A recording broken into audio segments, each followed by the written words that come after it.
குவான்சிக் மாதிரி ஒரு புருஷன் கிடைச்சா தயவு செஞ்சு விட்டுறாதீங்க. யார் அந்த குவான்சிக்னு கேட்க மாட்டீங்க. when life gives you tangerines-ல குவான்சிக் அப்படிங்கிற ஒரு கேரக்டர் இருக்கு பாருங்க. அதுதான் ஹஸ்பண்ட் மெட்டீரியல். செல்லத்து போட்டோவை ஹஸ்பண்ட் மெட்டீரியல்னு எழுதினா பக்கத்துல ஒட்டு அப்படின்னு சொல்ற மாதிரி ஒரு உன்னதமான ஒரு மனிதன். ஏசூன் வந்து இந்த கதையோட நாயகி. சின்ன வயசுல இருந்தே அவங்க அம்மா கூட இருக்க முடியாம, ஏன்னா அவங்க அப்பா இறந்ததுக்கு அப்புறம் அவங்களுக்கு வேற ஒரு திருமணம் ஆயிடும். அவங்கள கூட்டிட்டு போய் அவங்க பாட்டி வீட்டுல விடுவாங்க படிக்கிறதுக்காக, ஏன்னா அவங்க வசதியா இருக்காங்கன்னு.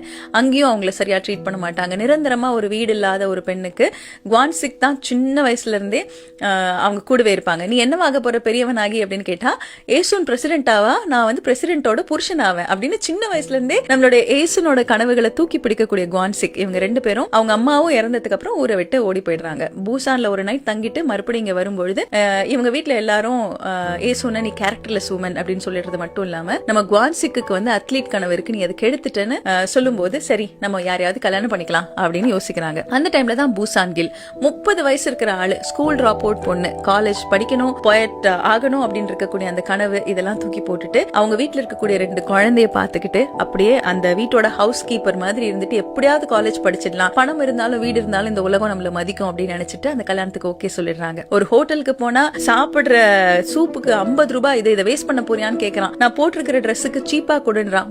கல்யாணத்துக்கு தான் நல்ல ஒயிட் கவுன் எல்லாம் எடுக்கணும், உனக்கு எதுக்குன்றான். அன்னைக்கு